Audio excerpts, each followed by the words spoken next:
Let me introduce you to एक best end हाई standards computer प्रशिक्षण Equinix IT संस्थान है।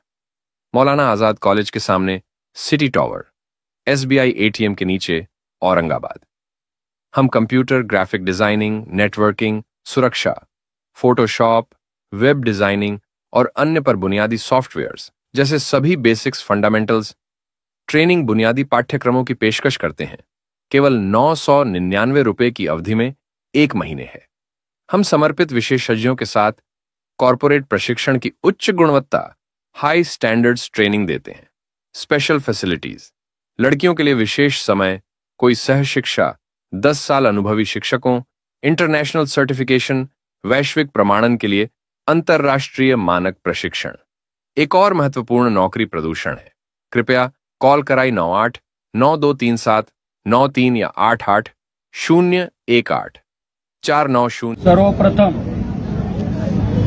2 दिवसावर मराठवाडा स्वातंत्र्य दिन येऊन ठेपलेला आहे आणि ज्या मराठवाडा स्वातंत्र्य दिनासाठी ज्या स्वातंत्र्य सैनिकांनी रक्ताचं पाणी करून हे रजाकारी सत्ता ज्यांनी उलथून टाकली आणि ज्यांनी रक्ताचं पाणी केलं, त्या स्वातंत्र्य सैनिकांचे पाल्य आणि ते स्वातंत्र्य सैनिक आज या ठिकाणी उपोषणाला त्यांच्या मागण्यासाठी बसले, ही अतिशय खेदजनक बाब आहे। ही वेळ सरकारने यांच्यावर येऊच द्यायला नाही पाहिजे। जो आदेश सरकारने आता ऑगस्ट महिन्यामध्ये जो घेतलाय, तो आदेश म्हणजे रजाकारी आदेश या सरकारने घेतलाय। त्या आदेशामुळे हे स्वातंत्र्य सैनिक आणि त्यांच्या पाल्यांचे संपूर्ण अधिकार या ठिकाणी हिरावून घेतले जात आहे। असा आदेश काढणारा हा रजाकारी अधिकारी, याला तर तात्काळ पहिले सस्पेंड केलं गेलं पाहिजे। त्याच्यावर कठोर कारवाई या महाराष्ट्र शासनाने, मी आपल्या चॅनलच्या माध्यमातून सांगतो, मुख्यमंत्री साहेब, तो अधिकारी तात्काळ हटवला गेला पाहिजे।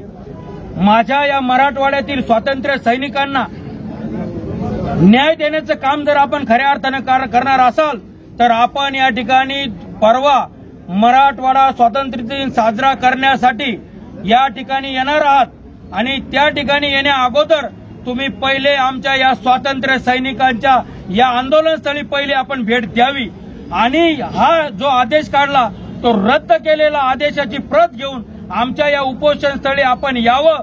या सगळ्या स्वातंत्र्य सैनिकांना आणि त्यांच्या पाल्यांना घेऊन आपण या ठिकाणी आपल्या स्मारकाकडे जाऊन त्या ठिकाणी वंदन करावं।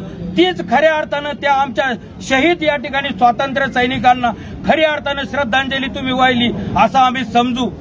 तुम्ही जो रजाकारी आदेश या ठिकाणी काढला, आमच्या माय भगिनी ज्या आमच्या आजीच्या वयाच्या असतील त्यांना उपोषण करण्याचं या ठिकाणी काम पडतंय। तुम्ही लाडका भाऊ योजना आणता, लाडकी बहीण योजना आणता, आमचा लाडकी स्वातंत्र्य सैनिक योजना तुम्ही आणणार कधी? ज्या स्वातंत्र्य सैनिकांनी त्यांच्या रक्ताचं पाणी करून या मराठवाड्याला स्वातंत्र्य मिळवून दिलं, त्यांना तुम्ही एकल खिडकी कार्यक्रम कधी करणार? जे स्मारक त्या ठिकाणी, ते स्मारक पण भव्य झालं पाहिजे।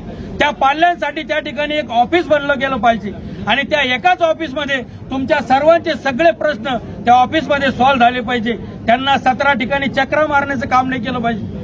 जर तुम्ही खऱ्या अर्थानं उद्या जर त्यांना या ठिकाणी येणार असाल आणि या ठिकाणी आपण जर मराठवाडा स्वातंत्र्य दिन साजरा करणार असो, तर पहिल्या खऱ्या अर्थाने यांना न्याय देण्याचं काम मुख्यमंत्री साहेब तुम्हाला या चॅनलच्या माध्यमातून आम्ही करतो।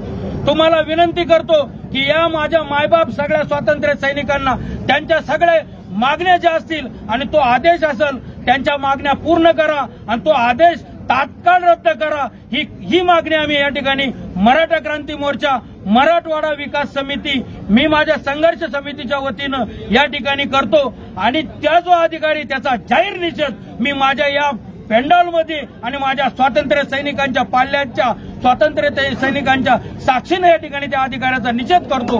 खऱ्या अर्थानं जर तुम्ही या ठिकाणी आम्हाला न्याय देणार असाल, तर उद्या तुम्ही पहिले येऊन आमचा हा आदेश रद्द झाला आणि ज्या महाराष्ट्रातील महाराष्ट्र सैनिक असतील, जे आमचे स्वातंत्र्य सैनिक असतील, अदर राज्यामध्ये ज्या ज्या ठिकाणी स्वातंत्र्य सैनिकांसाठी ज्या योजना लागू आहेत, त्या सगळ्या योजना या ठिकाणी लागू करा। आणि दुसरी एक या ठिकाणी तुमच्या चॅनलच्या माध्यमातून आजपर्यंत पुढे न आलेली मागणी सुद्धा सांगतो, मराठवाडा स्वातंत्र्य झाला म्हणून फक्त ध्वज मराठवाड्यात फडकावला जातो। माजी मुख्यमंत्री साहेबाला आणि संपूर्ण प्रशासनाला त्यावर अन्याय करायला सुरुवात केलेली आहे. कार्यकर्त्यांनो, हे वागणे बरे नव्हे. आमची तुम्हाला आदर्श उपमुख्यमंत्री देवेंद्रजी फडणवीस मुख्यमंत्री साहेबांना विनंती आहे की त्यांनी आमच्या प्रमुख मागण्या मान्य कराव्यात. 1 रँक पेन्शन करावी, भेदभाव नको, स्वातंत्र्य सैनिकांना राष्ट्रीय परिवार म्हणून घोषित करावा, बांधले जे आहेत त्यांना सन्मान निधी भरघोस द्यावा, 3,491 प्रमाणे नेमणूक देऊन तात्काळ समाविष्ट करण्यात यावे. स्वातंत्र्य सैनिकाच्या ज्या घटस्फोटित मुली असतील त्यांनाही केंद्र सरकार व राज्य सरकारप्रमाणे तात्काळ पेन्शन सुरू करावी, एवढी आमची विनंती आहे. डॉक्टर अनंतराव जोशी, स्वातंत्र्य सैनिक